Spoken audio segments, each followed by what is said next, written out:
Hello friends, welcome to my channel the real education hub. Friends, हम भारतीय नागरिक हैं और हमें भारत की राज व्यवस्था कैसी है इसके बारे में हमें जानना, सब नागरिकों को जानना चाहिए। और उस राज व्यवस्था में कहाँ से हमें प्रश्न पूछे जाते हैं एग्ज़ाम में, उसके बारे में भी हमें जानना चाहिए। आज हम आपके लिए ऐसा ही वीडियो लेके आए हैं जो सभी परीक्षाओं में जहाँ से प्रश्न पूछे जाते हैं वो सारे क्वेश्चन हम लेके आए हैं जो बहुत उपयोगी है। आप हमारा पूरा वीडियो देखिए, उसके बाद जो है हमें कमेंट करके बताइए कि आपको हमारा वीडियो कैसा लगा है। और अगर आपको हमारा वीडियो अच्छा लगा है तो आप जो है हमारे चैनल को लाइक कीजिए, सब्सक्राइब कीजिए, बेल आइकॉन को भी क्लिक कर दीजिए, जिससे जो भी वीडियो नया आए उस पर जो है आपको नोटिफिकेशन उसका मिलता जाए। तो फ्रेंड्स, आज का वीडियो स्टार्ट करते हैं। भारतीय राज व्यवस्था। भारतीय राज व्यवस्था में क्या है? राष्ट्रपति के निर्वाचन से संबंधित सभी शंकाओं और विवादों की जांच उच्चतम न्यायालय द्वारा की जाती है। ऐसा क्वेश्चन आता है कि राष्ट्रपति के निर्वाचन से संबंधित सभी शंकाओं व विवादों की जांच कौन करता है? तो इसका राइट आंसर है उच्चतम न्यायालय। सर्वोच्च न्यायालय जो है राष्ट्रपति से संबंधित जितनी भी शंकाएं या विवाद होती हैं उनकी जांच जो है उच्चतम न्यायालय के द्वारा की जाती है। राष्ट्रपति पर महाभियोग प्रस्ताव लाने के लिए महाभियोग लाने वाले सदन के उपस्थित सदस्यों 1/4 सदस्यों के हस्ताक्षर होना आवश्यक है। ये क्वेश्चन बहुत बार पूछा जाता है कि किस सदन में लाया जा सकता है? तो महाभियोग जिस सदन लोकसभा या राज्यसभा किसी भी सदन के 1/4 सदस्यों के हस्ताक्षर होना आवश्यक है, तभी कोई सदन जो है महाभियोग लगा सकता है। सदन 3 है, एक है, पहला है लोकसभा, राज्यसभा और राष्ट्रपति, ये 3 सदन हैं।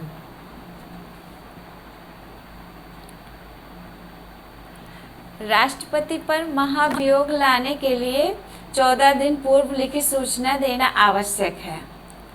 ऐसा नहीं है कि राष्ट्रपति के लिए कोई सदन बस जो है साइन कर दिया 1/4 सदस्यों ने और ले आए वो उनके ऊपर महाभियोग, ऐसा नहीं कर सकते हैं। उसके प्रस्ताव लाने के लिए 14 दिन पूर्व उसको लिखित सूचना देना आवश्यक है। महाभियोग जब लगाया जाता है राष्ट्रपति पर तो उसके 14 दिन पूर्व लिखित सूचना उस सदन को देना आवश्यक होता है। ऐसा क्वेश्चन भी आता है कि अब तक की सबसे लंबे अवधि के राष्ट्रपति कौन रहे हैं? तो डॉक्टर राजेंद्र प्रसाद अब तक की सबसे लंबी अवधि के राष्ट्रपति रहने वाले व्यक्ति हैं, राष्ट्रपति पद पर रहने वाले व्यक्ति हैं।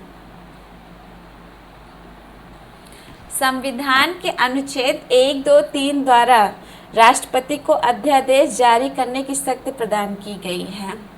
ऐसा क्वेश्चन आता है कि किस अनुच्छेद द्वारा राष्ट्रपति को अध्यादेश जारी करने की शक्ति प्रदान की गई है? तो राष्ट्रपति को अनुच्छेद 123 द्वारा इसकी अध्यादेश जारी करने की शक्ति प्रदान की गई है संविधान में।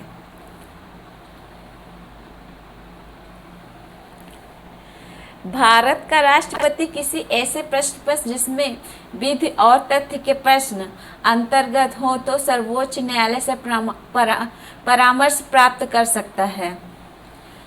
राष्ट्रपति को यह अधिकार है कि वो कोई भी प्रश्न जो संविधान से हो, कानून से, विधि और तथ्य के प्रश्न हो तो कभी भी सर्वोच्च न्यायालय के न्यायाधीश से इसके लिए परामर्श मांग सकता है और उससे परामर्श ले सकता है और अपना निर्णय ले सकता है।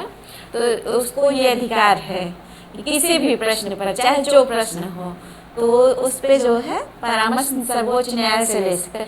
इसमें बहुत क्वेश्चन आते हैं, सर्वोच्च न्यायालय से ले सकता है परामर्श या उच्चतम न्यायालय से, राज्य के न्यायालय से ले सकता है, हाई कोर्ट से परामर्श ले सकता है, या इसमें किससे महालेखाधिकारी से परामर्श ले सकता है, किससे, तो इसमें कंफ्यूज नहीं होना है, हमें सर्वोच्च न्यायालय से परामर्श ले सकता है, यानी सुप्रीम कोर्ट से परामर्श ले सकता है कभी भी। ये हमारे राष्ट्रपति को हमारे संविधान में उसको ये अधिकार दिए गए हैं कि वो जब चाहे जिस भी मुद्दे पर, चाहे जो विधि यानी कानून से संबंधित है, तो वो जो है सर्वोच्च न्यायालय के न्यायाधीश से, मुख्य न्यायाधीश या अन्य न्यायाधीश से परामर्श ले सकता है। उसको किसी को लिखित पूछने का या किसी से और बात करने की जरूरत नहीं पड़ी, वो डायरेक्ट पूछ सकता है। किसी राज्य के राज्यपाल की अनुपस्थित में उसके कर्तव्यों का निर्वहन उस राज्य के उच्च न्यायालय का मुख्य न्यायाधीश करता है। एक क्वेश्चन बहुत बार पूछा जा चुका है कि किसी राज्य के अनुपस्थित में उसके राज्यपाल, अगर कोई राज्य है उसका राज्यपाल अगर नहीं है तो उसका निर्वहन कौन करता है, उसके कर्तव्यों का निर्वहन, तो उसके कर्तव्यों का निर्वहन उच्च न्यायालय का मुख्य न्यायाधीश करता है। उच्च न्यायालय मतलब हाई कोर्ट, हाई कोर्ट का मुख्य न्यायाधीश उस राज्य में राज्यपाल के जो कार्य हैं, वो जैसे हो गया है इधर राज्यपाल की डेथ हो गई है या कुछ भी इधर उधर हो गया, वो नहीं है, अनुपस्थित है, तो उसके जो कर्तव्य हैं वो उच्च न्यायालय का मुख्य न्यायाधीश उसका निर्वहन करता है। तो इसमें बहुत सारे क्वेश्चन आता है, कौन करता है, मुख्यमंत्री करता है, प्रधानमंत्री करता है, कौन करता है, राष्ट्रपति करता है। तो राज्य की बात हम कर रहे हैं, देश की बात नहीं कर रहे हैं, राज्य की बात कर रहे हैं। तो राज्य में राज्यपाल सबसे मुख्य होता है और राज्यपाल के अनुपस्थित में अगर उसके कर्तव्य का कोई निर्वहन करता है तो राज्य के उच्च न्यायालय का मुख्य न्यायाधीश, हाई कोर्ट का मुख्य न्यायाधीश उसके कर्तव्यों का निर्वहन करता है। राज्यसभा के सदस्यों की अधिकतम संख्या कितनी हो सकती है? तो राज्यसभा के सदस्यों की अधिकतम संख्या 250 हो सकती है।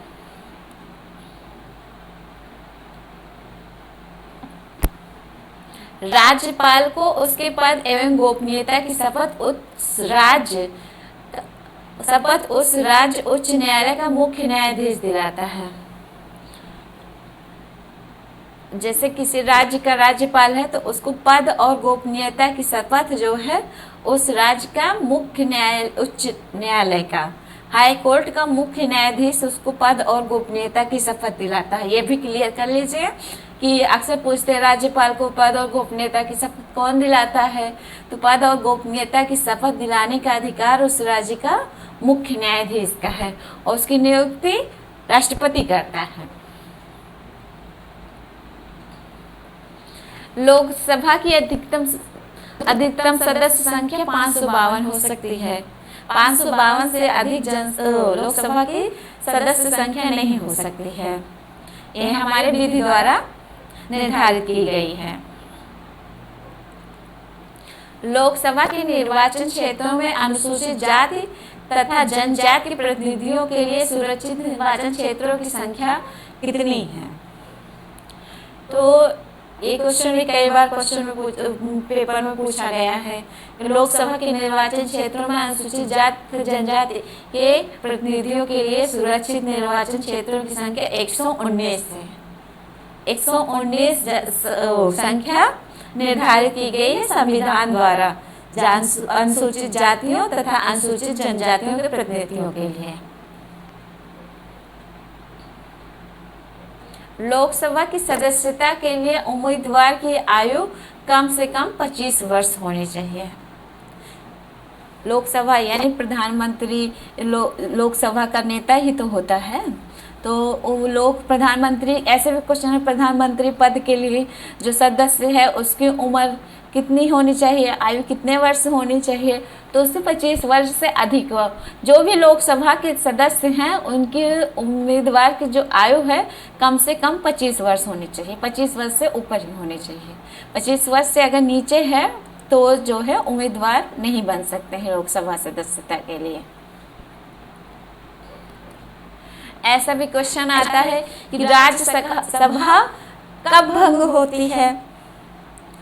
6 साल में, 5 साल में, 4 साल में या कभी नहीं। तो इसका राइट आंसर है कि राज्यसभा कभी नहीं भंग होती है। उसके सदस्य 1/3 सदस्य जो है 60वें साल रिटायर होते हैं और नए हो जाते हैं, लेकिन राज्यसभा कभी भी भंग नहीं की जा सकती है। लोकसभा का अध्यक्ष अपना त्यागपत्र लोकसभा उपाध्यक्ष को भेज सकता है। लोकसभा का अध्यक्ष अपना त्यागपत्र ना तो राष्ट्रपति के पास भेज सकता है, ना प्रधानमंत्री के पास, वो लोकसभा उपाध्यक्ष के पास अपना त्यागपत्र भेजता है। ये भी क्वेश्चन आता है कि लोकसभा का अध्यक्ष किसके पास अपना त्यागपत्र भेजता है। तो संविधान द्वारा निर्धारित किया गया है कि लोकसभा का अध्यक्ष लोकसभा के उपाध्यक्ष के पास ही अपना जो है त्यागपत्र भेज सकता है। फिर क्वेश्चन आता है कि किस भारत का पहला आम चुनाव कब हुआ। भारत का पहला आम चुनाव 1951-52 में हुआ था। 1951-52 में भारत का पहला आम चुनाव हुआ था।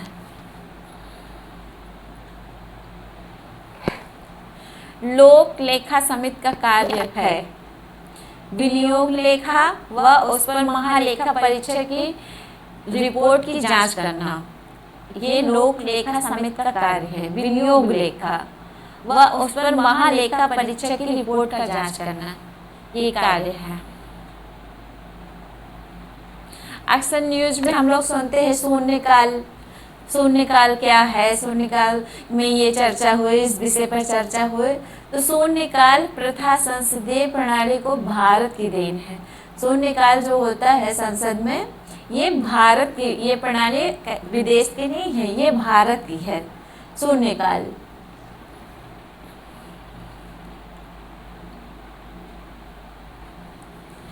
भारत की आकस्मिक निधि है, क्या है? आकस्मिक व्यय को पूरा करने के लिए राष्ट्रपति की अनुमति से खर्च की जाने वाली धनराशि है।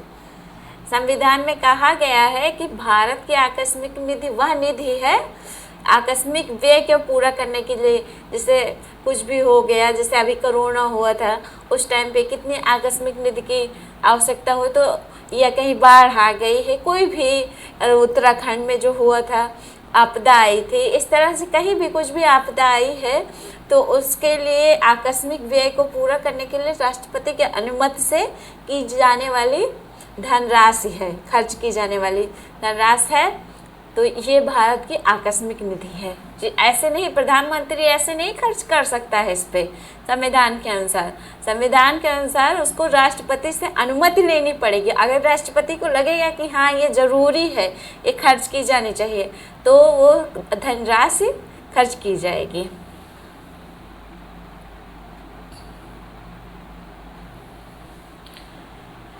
लोकसभा में विरोधी दल के रूप में मान्यता प्राप्त करने के लिए किसी दल के कुल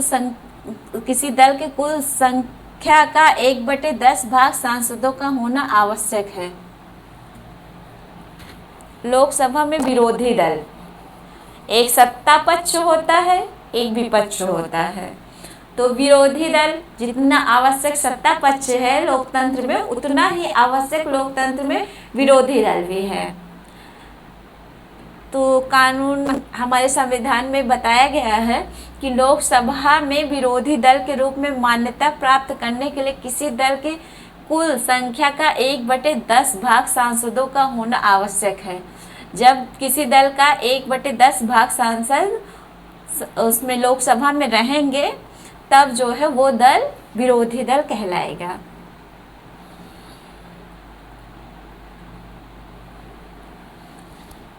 लोकसभा में विरोधी दल के नेता को कैबिनेट मंत्री के समान वेतन व अन्य सुविधाएं दी जाती हैं।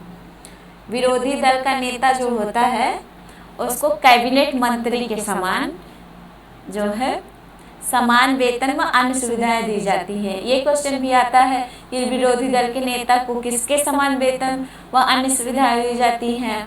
तो इसका कहीं कंफ्यूज नहीं होना है, हमें अच्छे से ध्यान रखना।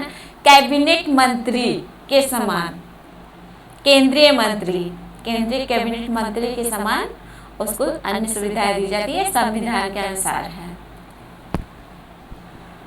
वर्तमान में सर्वोच्च न्यायालय में मुख्य न्यायाधीश के अनुसार 30 अन्य न्यायाधीशों का प्रावधान है। अब हमारे संविधान में सर्वोच्च न्यायालय जो है वहाँ पे मुख्य न्यायाधीश के अलावा 30 अन्य न्यायाधीश हो सकते हैं। 31 न्यायाधीश मुख्य वहाँ पे रहते हैं सर्वोच्च न्यायालय में। और सर्वोच्च न्यायालय में कौन सी भाषा का प्रयोग किया जाता है? तो आपको जानकर हैरानी होगी कि सर्वोच्च न्यायालय में न्यायिक कामकाज के लिए अंग्रेजी भाषा का प्रयोग किया जाता है। आज भी सर्वोच्च न्यायालय में न्यायिक कामकाज के लिए अंग्रेजी भाषा का ही प्रयोग किया जाता है। ये संविधान के अनुसार है।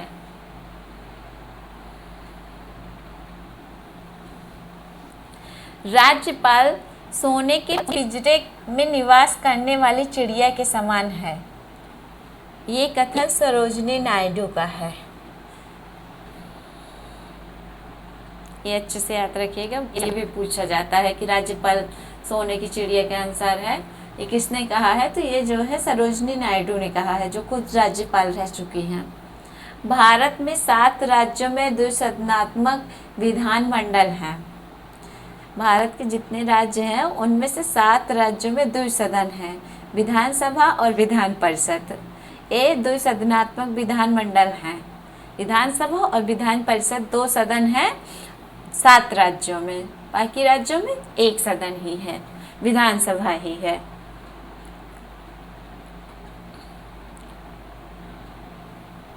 संविधान के अनुसार किसी राज्य की विधान परिषद की सदस्य संख्या कम से कम 40 होनी चाहिए।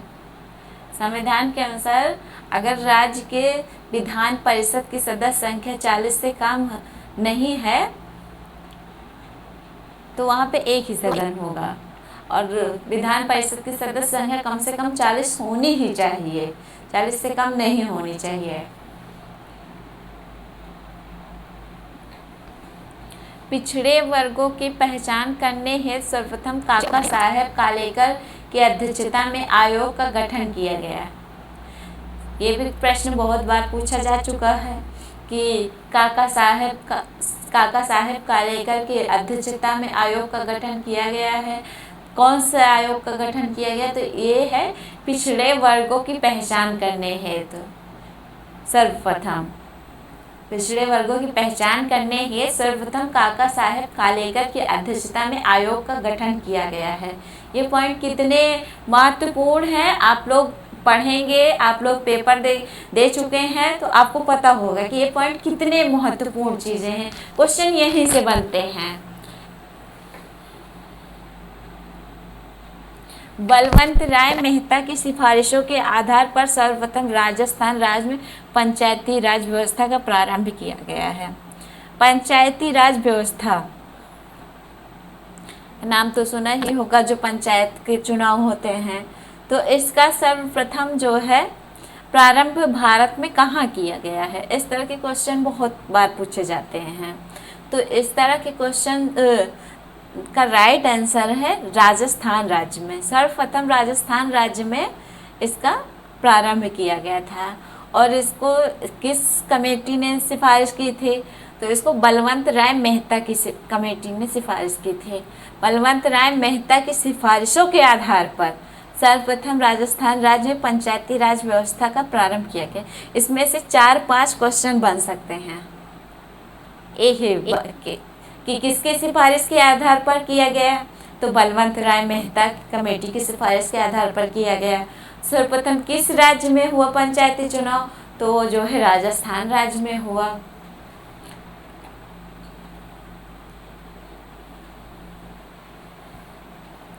दो अक्टूबर 1959 को नेहरू द्वारा पंचायती राज का प्रारंभ नागौर से किया गया। ये भी क्वेश्चन बनता है कि किसने जो है पंचायती राज का प्रारंभ किया?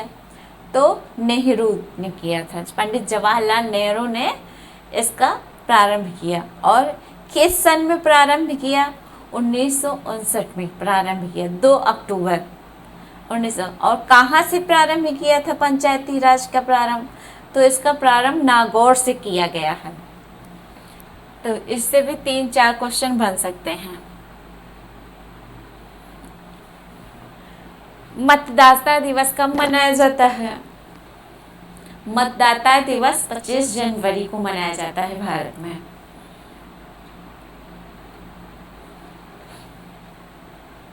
भारत सरकार का लेखांकन कार्य कौन करता है?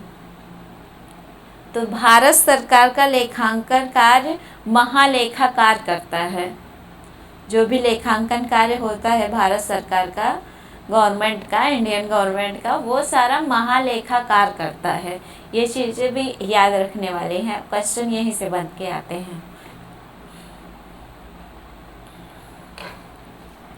भारत सरकार के प्रथम विधिक सलाहकार महान्यायवादी होता है।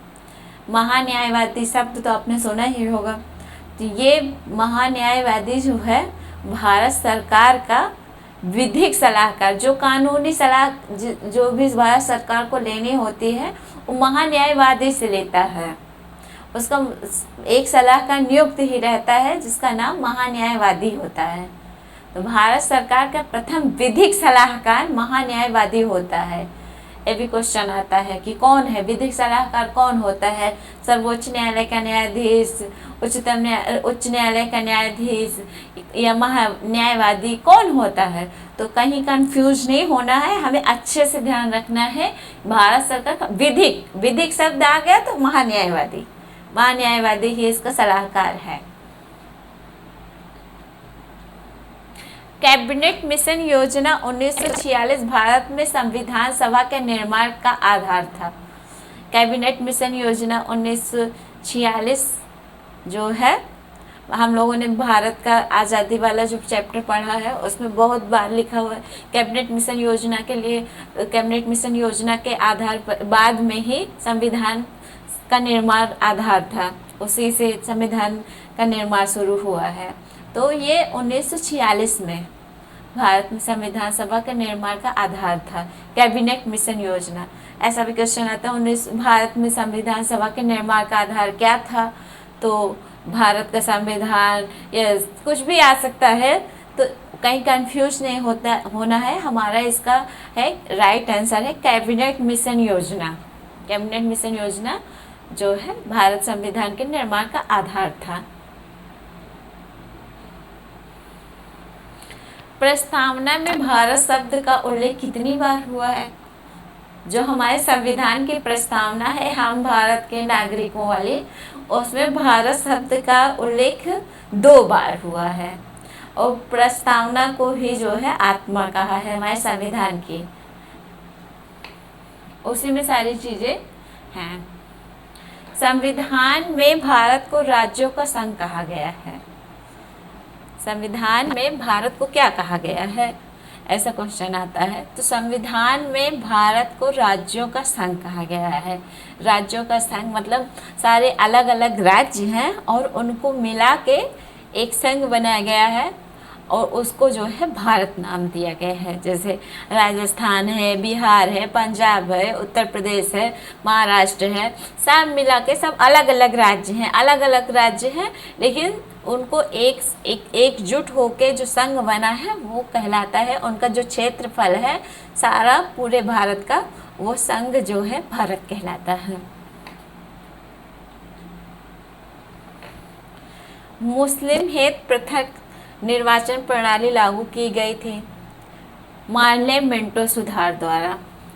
मार्ले-मेंटो सुधार द्वारा मुस्लिमों हेतु पृथक निर्वाचन प्रणाली लागू की गई। हिंदू अलग अपना चुनाव प्रचार और चुनाव देंगे और मुस्लिम अलग अपना चुनाव देंगे। तो ये प्रणाली मार्ले-मेंटो सुधार द्वारा किया गया था।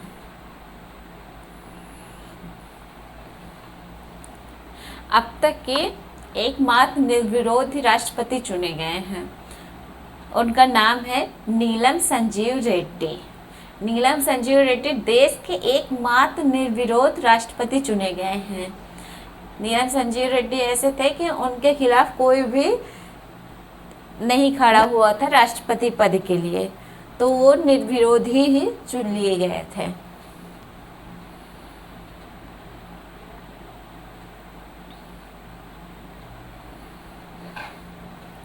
Pocket veto. जेवी वीटो का इस्तेमाल ज्ञान जैल सिंह राष्ट्रपति ने किया था। अब तक की एक बार ही इसका इस्तेमाल किया गया है जेवी वीटो का, वो ज्ञान जैल सिंह राष्ट्रपति थे, उन्होंने किया था। भारत में जनहित याचिकावाद का जनक पीएन भगवती को कहा जाता है। भारत में जनहित याचिका बहुत फेमस है, पब्लिक इंटरेस्ट लिटिगेशन। ये जो है इसका जनक कौन है? तो इसकी जनक जो है पीएन भगवती है।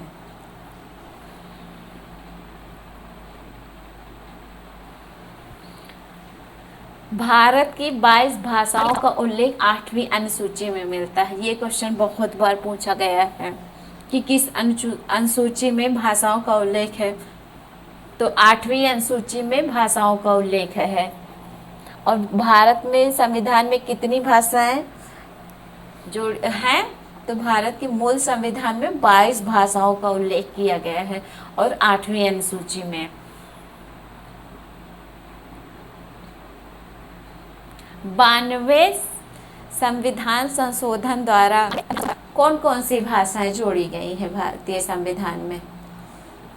तो 92वें संविधान संशोधन द्वारा बोडो, डोगरी, मैथिली, संथाली, बोडो, डोगरी, मैथिली, संथाली, ये भाषाएं जोड़ी गई हैं।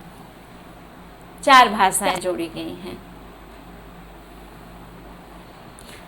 दल बदल इस समय न्यूज़ में बहुत आता है।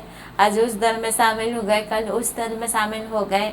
तो इसको रोकने के लिए संविधान में क्या प्रावधान किए गए हैं और किस अनुसूची में है, इसके बारे में बताया गया है। दल बदल विधेयक से संबंधित प्रावधानों का उल्लेख 10वीं अनुसूची के अंतर्गत आता है। 10वीं अनुसूची के अंतर्गत किस नियम के अनुसार से कब हम दल बदल कर सकते हैं, चुनाव से पहले कि चुनाव से बाद, कैसे विधायक या सांसद कैसे दल बदल कर लेते हैं। तो ये किस प्रावधान, क्या क्या है इसका प्रावधान, कैसे कैसे कानून कैसे कैसे है, तो संविधान में इसके बारे में भी विस्तार से वर्णन किया गया है और वो वर्णन 10वीं अनुसूची के अंतर्गत आता है।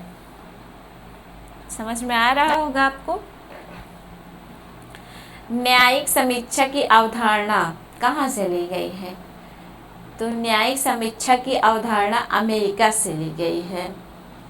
हमारा संविधान बहुत सारे देशों से कुछ ना कुछ लिया गया है और बहुत सारा चीज़ें हमारे यहाँ का भी है और मूल रूप से ये इंग्लैंड के संविधान से ली गई संसदीय प्रणाली है। तो लेकिन इसमें न्यायिक समीक्षा की अवधारणा जो है वो अमेरिका से ली गई है। विधि दिवस कब मनाया जाता है? विधि दिवस 26 नवंबर को मनाया जाता है। 26 नवंबर को जो है हमारा संविधान बनके तैयार हुआ था, इसलिए जो है 26 नवंबर को विधि दिवस मनाया जाता है। 26 जनवरी 1930 को सर्वप्रथम राष्ट्रीय ध्वज फहराया गया। सर्वप्रथम, ये भी क्वेश्चन आता है कि सर्वप्रथम राष्ट्रीय ध्वज कब फहराया गया? तो सर्वप्रथम राष्ट्रीय ध्वज 26 जनवरी 1930 को फहराया गया था। इसीलिए हाँ 26 जनवरी को ही भारत का संविधान भी लागू किया गया था। अनुच्छेद 28 के अंतर्गत शिक्षण संस्थानों में धार्मिक शिक्षा पर प्रतिबंध लगाया गया है। हमारे जो मूल अधिकार हैं उनके अंतर्गत धार्मिक शिक्षण और अनुच्छेद 28 आता है, उसके अंतर्गत धार्मिक शिक्षा पर प्रतिबंध लगाया गया है। कोई भी स्कूल धार्मिक शिक्षा नहीं दिया जा सकता है, ये संविधान के अनुसार है और अनुच्छेद 28 के अंतर्गत है।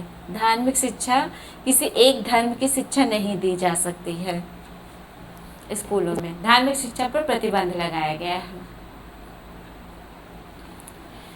ये क्वेश्चन भी बहुत बार पूछा गया है कि आधुनिक भारत का मनु किसे कहा जाता है? तो इसका राइट आंसर है डॉक्टर भीमराव अंबेडकर को आधुनिक भारत का मनु कहा जाता है। आधुनिक भारत का मनु डॉक्टर भीमराव अंबेडकर। जवाहरलाल नेहरू नहीं है, राजेंद्र प्रसाद नहीं है, सिर्फ डॉक्टर भीमराव अंबेडकर हैं। इनको आधुनिक भारत का मनु कहा जाता है। अच्छे से ये पॉइंट क्लियर कर लीजिए, क्योंकि हो सकता है एग्जाम में यही क्वेश्चन आ जाए।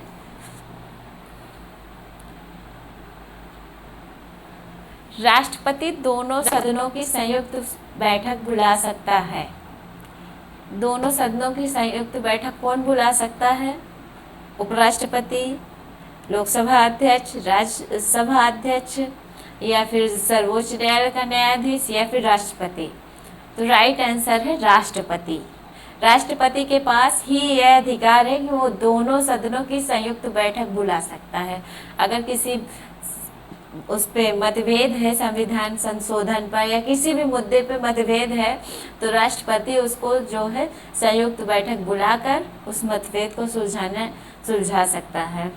तो ये अधिकार सिर्फ राष्ट्रपति के पास है और संविधान द्वारा ये अधिकार प्राप्त है। संविधान द्वारा राष्ट्रपति को ही सर्वोपरि माना है।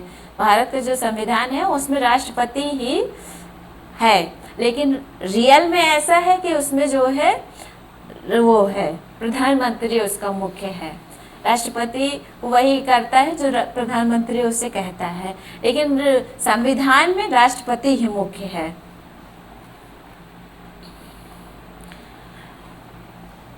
उनहत्तरवें संविधान संशोधन द्वारा दिल्ली को राष्ट्रीय राजधानी का दर्जा दिया गया। दिल्ली से पहले भारत की राष्ट्रीय राजधानी कोलकाता थी। आप लोगों को भी पता होगा ये चीज़। तो भारत का इतिहास जिसने पढ़ रखा है उसको तो ये सारी चीज़ें पता ही होंगी, आपको भी पता होंगी। लेकिन जो है हमें चीज़ें पता रहती हैं, लेकिन जब पेपर हमारे सामने आता है तो हम भूल जाते हैं, कंफ्यूज हो जाते हैं। इसलिए ये वीडियो आपके लिए बहुत ही उपयोगी है। तो दिल्ली को राष्ट्रीय राजधानी का दर्जा दिया गया है 69वें संविधान संशोधन द्वारा। राष्ट्रीय आपातकाल में अनुच्छेद 19 का निलंबन किया जाता है। अनुच्छेद 19 जो है स्वतंत्रता का अधिकार है, और राष्ट्रीय आपातकाल जब लागू होता है तो इसका निलंबन कर दिया जाता है, ये लागू नहीं किया जा सकता है। आशा है कि आपको हमारा वीडियो पसंद आया होगा। अगर हाँ तो हमारे चैनल को लाइक कीजिए, सब्सक्राइब कीजिए और बेल आइकन को भी बजा दीजिए, और जिससे हमारा कोई भी वीडियो आए तो आप तक तुरंत पहुंच जाए। और हमारे चैनल को कोई भी सुझाव हो, किसी विषय पे आपको वीडियो चाहिए, तो आप तुरंत जो है हमारे कमेंट बॉक्स में आके कमेंट करिए। आपको अगर अच्छा लगा हो हमारा चैनल तब भी कमेंट करके हमें लाइक कीजिए। Okay, bye.